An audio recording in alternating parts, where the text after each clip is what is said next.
कभी कहते हो अरे अपनी पसंद की जहां दे दे और दे दे भाई, थोड़ी हमें पसंद है तो हमने ले ली, तो भगवान दे रहा है मौका तो आप ले लो। इससे क्यों कहते कि ये क्यों नहीं लेता? जब भगवान देवत्व बांट रहा है, आपको श्रेय देना चाहता तो आप ही ऐसी कर लो ना उसको। ये मत कहो कि तू क्यों नहीं करता। इसके लिए उन्होंने नारा दिया है क्या? हम बदलेंगे, बात सच है ना? तुम बदलोगे तो झगड़ा हो जाएगा। हम बदलेंगे, फिर हमको विस्तार करते जाओ। हम माने पहले मैं, फिर मेरे मित्र, मेरा परिवार, मेरा पड़ोस, फिर मेरा राष्ट्र और फिर मेरा विश्व।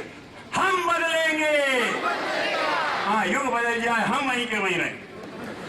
ऐसा तो भैया नहीं होता। विनोबा जी ने एक व्यंग किया था, हर सैनिक ये सोचता है भाई सेना की अपनी सीमाओं की रक्षा तो होनी चाहिए, है ना? अब इतनी बड़ी सेना है, अगर मैं अकेला बैरक में बैठा रहूं तो क्या फर्क पड़ता है? हर सैनिक अगर यही सोचे, क्यों सर आप तो बॉर्डर सिक्योरिटी फोर्स देखिए अगर हर सैनिक ये कहे सबको भेज दो सर, मैं अकेला बैठा रहूंगा तो क्या फर्क पड़ेगा, तो सब बैठे रह जाए। और जब ये कहेगा अगर बात है तो मैं सबसे पहले जाता हूं, ये कहेगा तो वीर चक्र परमवीर चक्र का लाइन चल जाए अलग का। तो इसको ध्यान रखना, परिवर्तन अपने से शुरू होता है, ठीक है ना? हम बदलेंगे। परिवर्तन कहां से करें? दो होते हैं। एक होता है अपने अंदर जो अनगढ़ आ गया उसको हटाना, और जो सुगढ़ विकसित हो सकता है उसको विकसित करना। ये दोनों परिवर्तन है। और परिवर्तन तो इस समाज का अंग ही है। हर चीज परिवर्तनशील है। क्यों साहब? समाज में जमाने में कोई चीज स्थिर देखी? कुछ स्थिर नहीं है, एक ही बात स्थिर है क्या? ये सब कुछ परिवर्तनशील है कहीं वो पढ़ा था कि बस यही बात स्थिर है कि सब परिवर्तनशील। तो परिवर्तन तो हो रहा है, सही दिशा में न ले जाओगे तो गलत दिशा में चला जाएगा। पानी को गति नहीं दोगे तो इधर बह जाएगा। तो आपका पौरुष पुरुषार्थ अगर आप कहते हो तो कहना तो सुधार है। सुधार की बात और भी गंभीर है। अगर हम आपसे कहें कि आप सुधर जाओ और आप मान भी लो, और आपके आपने की हमारे सामने एक्सरसाइज, ये बच्चे ताइक्वांडो कर रहे थे, हम कहते बेटा ऐसे नहीं ऐसे करो, वो कहें ठीक है सर इसमें तो ये दिक्कत आई। अब हमने तो सुधार नहीं किया तो हम कैसे गाइड कर देंगे उसे? फिर हमें गाइड करना पड़ेगा। तो सुधार भी इसी से आएगा, हम सुधरेंगे। अगर आप चलते सुधर जाए तो सुधरने वालों के लीडर बनने के लिए तैयार हो जाओ। हम सुधरेंगे। ये छोटी बात नहीं साहब, ये सरकार तो करती नहीं है और फलाने तो करते नहीं है और महात्मा जी तो करते नहीं है। अरे तुम्हारे हाथ में से तुम कर लो ना भाई, यहाँ से शुरू हो जाएगा, काम हो जाएगा।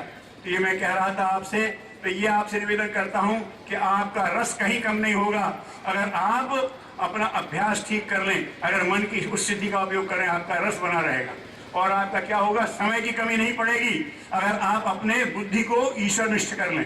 दियो यो न प्रचोदयात्, इसीलिए गायत्री मंत्र इसीलिए लाए गुरुदेव। वो कहते बेटा हमारे गायत्री से प्रत्यक्ष कोई बहुत मोह नहीं है, ठीक है, द्वितीय मंत्र है, द्वितीय गठन एक अलग बात है। लेकिन अगर एक बार कहने लगे जिसको संस्कृत पसंद नहीं है वो गायत्री मंत्र क्यों जपेगा?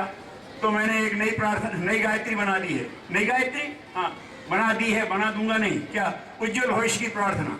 हे परमात्मा, हम सबको उज्जवल भविष्य के रास्ते पर चला दो, ये प्रार्थना करना। आप मत जपना गायत्री मंत्र, चला दो, वो चलाएगा और आप चलोगे तो आपकी प्रार्थना सुन ली गई। क्यों था?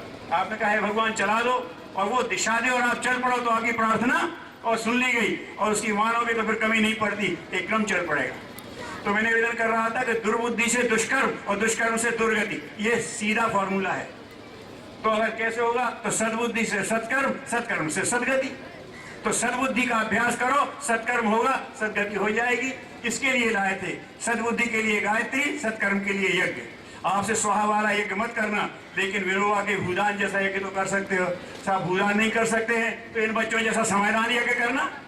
आप भी अपने मोहल्ले के 4 बच्चों को लेकर के बैठ जाना, पढ़े लिखे बैठ जाना। ये समयदान यज्ञ सब कोई कर सकता है। बहुत से रास्ते हैं जो आप कर सकते हैं, जो आप करा सकते हैं। और मंत्री जी कह रहे थे कि साहब मैंने ऐसा कुछ तो नहीं किया, नहीं आपने बड़ा अच्छा किया है, गांव-गांव तक सड़क पहुंचा दी।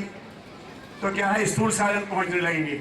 अब एक काम, चूंकि तो आपको ग्राम जागरण आपके हाथ में मिल गया है ना, तो आप एक काम और करिए कि हर जगह तक भारतीय संस्कृति और पहुंच जाए, इसकी सड़क बनाने में मदद कर दीजिएगा। स्वयं सेवक हम दे देंगे और उसके लिए सूत्र दे देता हूं। सूत्र है गांव का विकास होगा। भारत ग्राम प्रधान देश है, गांव विकसित होंगे तो देश विकसित हो जाएगा, ठीक है ना।